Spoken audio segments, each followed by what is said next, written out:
Filosofía del Derecho, por Friedrich Hegel. 68. Primera parte. El derecho abstracto. Sección primera.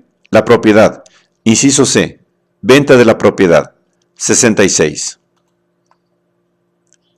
Son inalienables aquellos bienes, o más bien, aquellas determinaciones sustanciales, cuyo derecho no puede prescribir, y que constituyen lo más propio de mi persona, la esencia universal de mi autoconciencia, como mi personalidad en general, mi universal libertad de querer, la ética y la religión.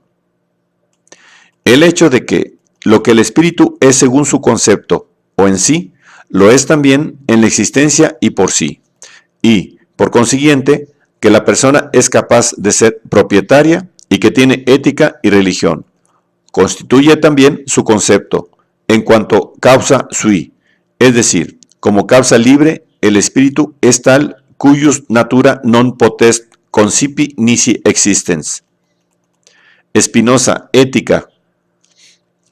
Precisamente en ese concepto de ser lo que él es, únicamente por medio de sí mismo como infinito retorno en sí de la contigüidad natural de su existencia, está la posibilidad de la antítesis entre lo que es solo en sí y no, también por sí, como al contrario, entre lo que es únicamente por sí y no en sí, en la voluntad, el mal, y en esto reside la posibilidad de la enajenación de la personalidad y del propio ser sustancial, ocurra esta enajenación de manera inconsciente o expresada.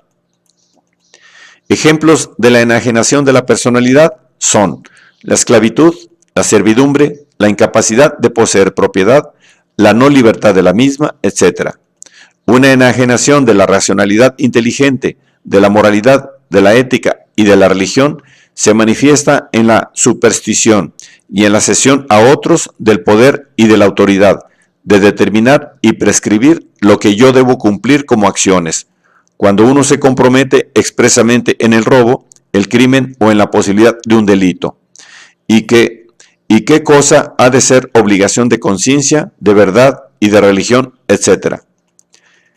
El derecho a tal condición inalienable no puede prescribirse, porque el acto con el cual tomo posesión de mi personalidad y de mi esencia sustancial me convierte en sujeto capaz de derecho, de imputación y me hace moral o religioso y priva a estas determinaciones de la exterioridad que únicamente las hace aptas para estar en posesión de otros.